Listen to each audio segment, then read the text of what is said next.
My next guest is the chair and CEO of UniWorld Group, a multicultural ad agency headquartered in Brooklyn, New York, with satellite offices, check this out, in Detroit, Miami, Memphis, and Atlanta.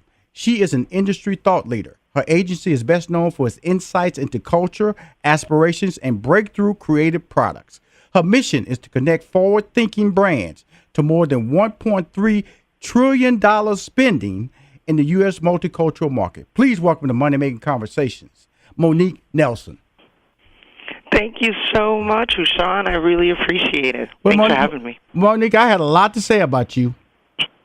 And you told me you weren't famous. I am not. I try really hard not to be. But you know, my brands are famous. The brand, and it's great because you helmed them. Now, it was really before we got on the call, you know, because our relationship is a long time with the Steve Harvey Radio Network and a lot of the brands, most notably Ford, where we had relationships over the years, and putting those brands out there and marrying the customer relationships so they can buy the products, or at least show an interest in that product's relationship. When you start looking at brands and trying to bring them together, I know not just you, because you have all these offices and you have all these staffs. What is the correlation that you're trying to create? Well, we always want to make an authentic relationship, right? Mm-hmm. It's so important in these days and times that media be reflective of all the stories that are available. Mm-hmm. And certainly in the U.S., those stories are varied and they are deep and they are cultural. Mm-hmm. And we know that if there's a cultural connection, then there's more than likely going to be an authentic engagement. Mm-hmm. So, you know, as you know, with the work that we did with you, it was always about the authenticity of the community that we were engaging, and, you know, our time with the hoodies and making sure that, you know, we were in touch with everybody, right? And, you know, not just, you know, somebody. We have a product for everyone, and we want to make sure that they know that that product is for them, and hopefully we want to make sure that it's by them. And that's where I think it's important that minority ownership be championed and ultimately celebrated. And let's talk about that, because you are the owner and the CEO and the chair of the longest-standing minority-owned ad agency in the U.S., which was founded in 1969. And I had the good fortune of meeting Mr. Lewis. We did a couple of Colgate deals with him before you came on board. And it's really great because, you know, it's really interesting because, you know, I have to bring that up because the UniWorld is kind of like, if you had to compare it to something in African-American, like the Motown of music. It's like you bought the Motown of advertising because it was powerful, you know, and everybody, and it controlled the structure of how people, before the word multicultural came out, it was just African-American. It was black. You know, how do you reach the black market? How do you reach the African-American market? Because I want to bring that up, that difference, because we're going to talk about how the evolution of multicultural came out. Because when I got into business, and you as well, you know, we were just focused on African Americans. We were focused on reaching that black market. And so, with a agency with that type of history, did it put any pressure on you to be when you engaged to purchase it? What were the thoughts on it? Oh man, well, I mean, it was terror, it was pride, it was all of those emotions on the spectrum, as you can imagine. It was holding that torch and knowing that Mr. Lewis had, you know, a legend, done so much, right, in 42 years, and I wanted to first and foremost make sure that it lived forever, because I believed that it should, that our voices were important, as he always did, and that we would continue to make sure that culture was a key part of the conversation, especially here in the U.S. And we feel like, you know, 1969 was a very pivotal year, as we all know, and a pivotal time in American culture, and the civil rights movement really got its legs, and ultimately, you know, opened this conversation up to say there's a whole group of people that you're not talking to. And let's be really clear, it's not about charity, it's about commerce. And it's about recognizing that these people have power. And that has always kind of been the mission and the passion that gets me over that terror and fear of holding such heft on my shoulders, but knowing that we deserve to be here, we deserve to have a conversation, and that we actually can make a difference for these brands, and I think we do. And you do, and you really do, and because you're seeing it from an authentic, and that's a word that's used a lot. but it's important in this situation because you're seeing it through real eyes, and because you're a minority-owned company. Now, the reason I say that because when Essence was just purchased and went back into minority arms. Hands. Yay, Rich. It was like people cheering and jumping up and down, and because that was a brand. And so, what is there significance, or is it just pride? The fact that UniWorld Group is still minority owned. Yeah, I mean, I think it's on both sides. I think the significance is, we're here, we're capable, we're able to run large-scale businesses.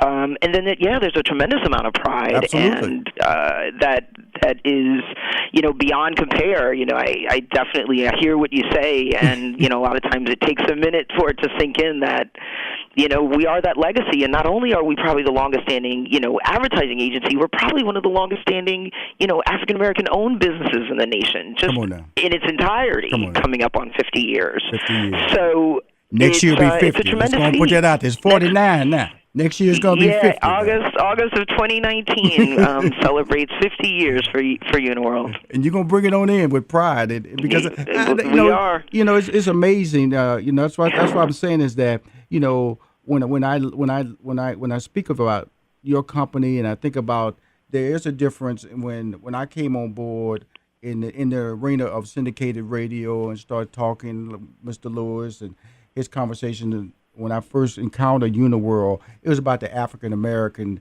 dollar, and then the Hispanic community started evolving, the Hispanic marketing, and that's when the title, if you can correct me, that's when multicultural title came on board. Sure.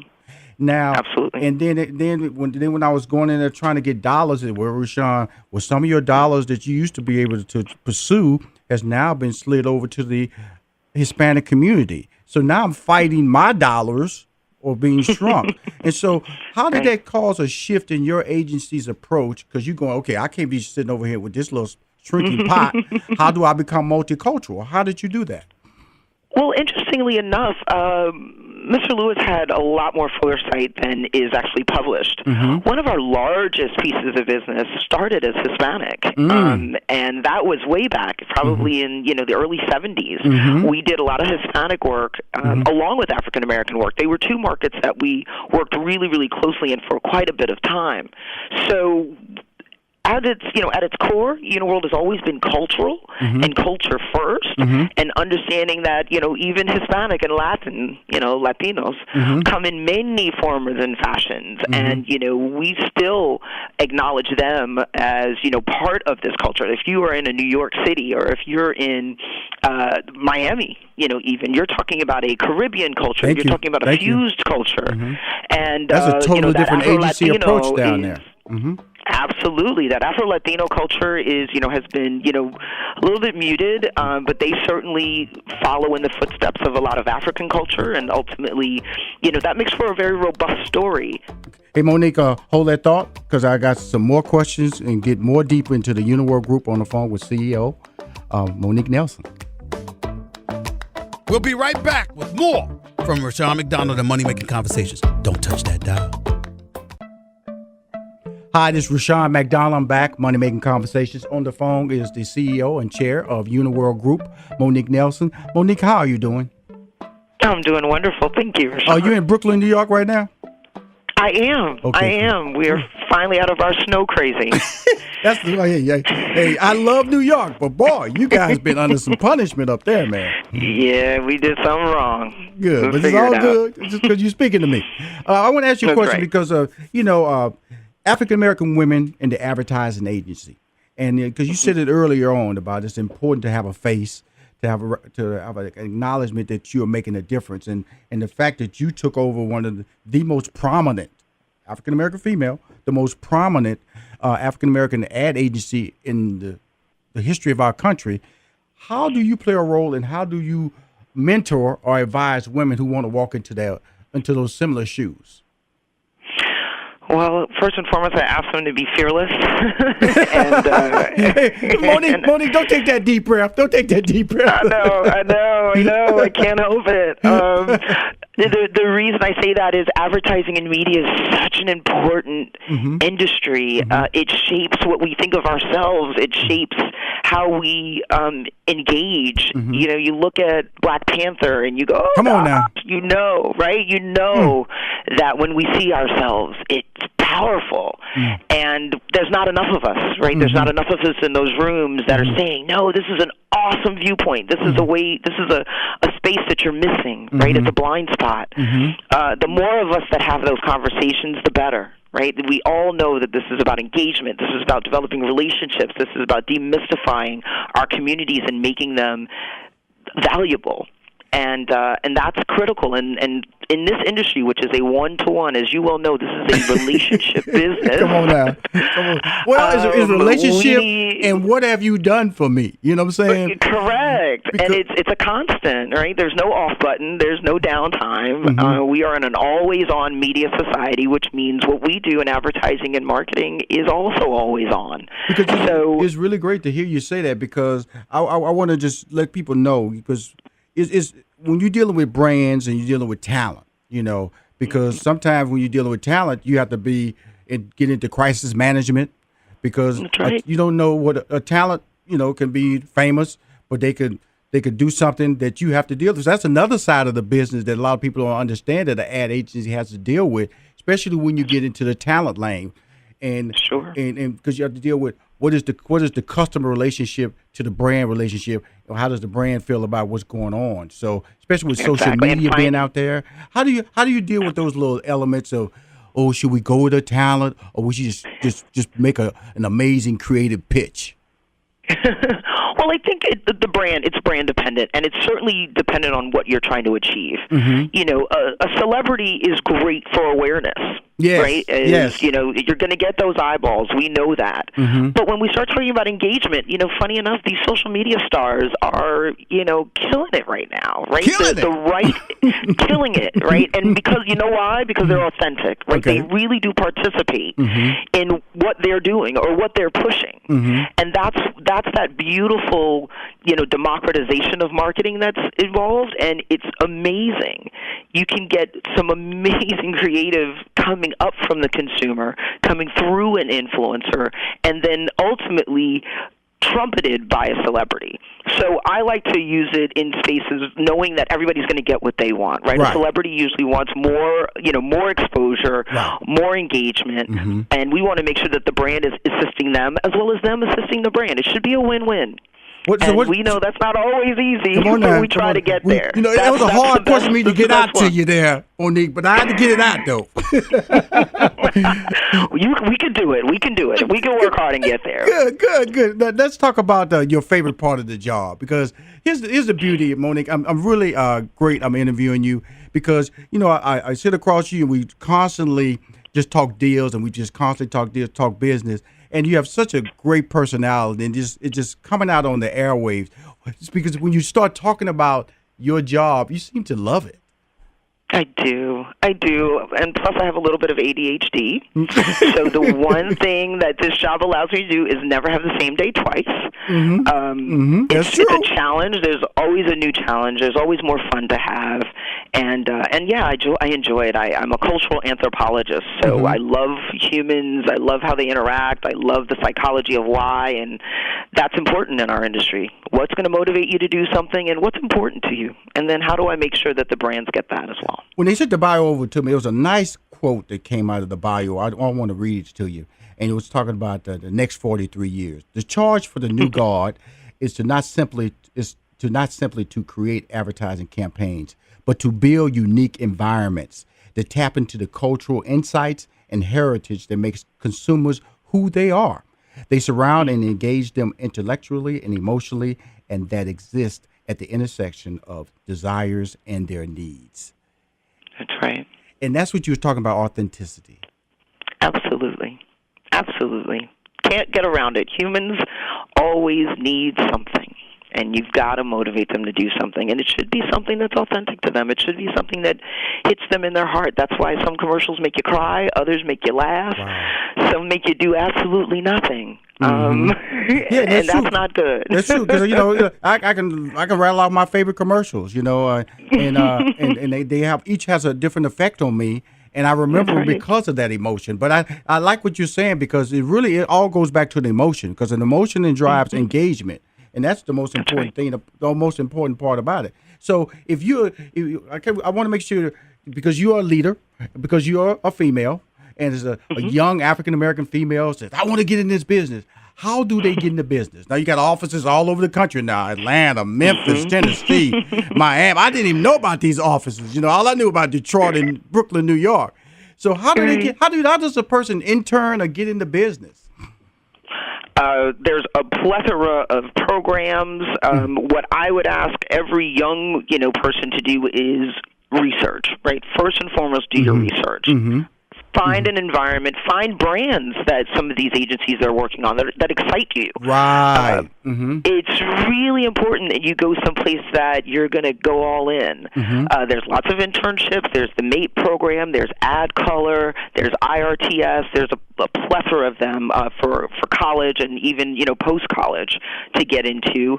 It's a hard industry because it's still a kind of grow from the bottom up because it's one of those things that's a high on-the-job training kind of gig because media is always changing. As you can imagine, I used to have a lot of people that did quote-unquote digital. Well, that is now... Digital is so broad, right? And it's everywhere. It's ubiquitous. So everybody better be digital now. Now, what kind of digital person? I don't know. But, it's a requirement now that you be digital when social media is driving so much of this messaging. So it's first and foremost, find a brand that you love and see what businesses are working on that brand. Then I would go have an informational interview, see if you like the environment, the culture, the people. Agencies are made up of humans, so you better like the humans you're working with because we work long hours, and you sure do. It's not always easy. And then just be open and curious. It's also one of these businesses that requires constant reading, tremendous research, learning on a regular basis, experiencing different things, going to things and seeing how work is being affected. So to be successful and to continue to grow in this business is to bring your entire self to work, be passionate, be curious, and work hard. I think you do fine. That's a lot of great information and also throw in the fact that you might work for free to get there. And might. And a lot of people, all of these millennials need to understand that. That's part of the process, getting your foot in the door. That's the goal. And then when you're in the door, make an impression that you have so much value that they need to bring you on maybe short term or long term. And build your resume off the opportunity. Now, we're about to wrap up here right quick, but I want to know the expansion into Memphis, Atlanta, and Miami. Why? Why did you build agencies in those three cities? Client needs. I mean, the beautiful part of that is growth. So that means that, we have clients that we need to service. And again, going back to the relationship part, it's always good to be close to your client so that you can be there to be their problem solver, be their consultant, and be at the ready when they need you. So proximity is always something, and wanted to make sure that we were there to support our clients in every way we can. So we open up. If it's feasible, we will make sure that we put those bodies right near our clients to make sure they are serviced. They're all good, because Memphis is the Deep South, and you have all this entertainment in Atlanta, which is a truly strong African-American market. And like you said, that worldwide brand down in Miami, from Cubans to Latinos to African-Americans to general market. So you're doing it big. And Monique, thank you. I know we went back and forth trying to land this interview, but I'm so happy because you are amazing. And you are famous, young lady, okay? You are famous, okay? I'm on the phone with the very famous chair and CEO of the UniWorld Group that's in Brooklyn, New York based. It's in Memphis, Atlanta, and Miami. Did I miss any? And Detroit. And Detroit. Can't miss Detroit. You stay strong. Talk to you later.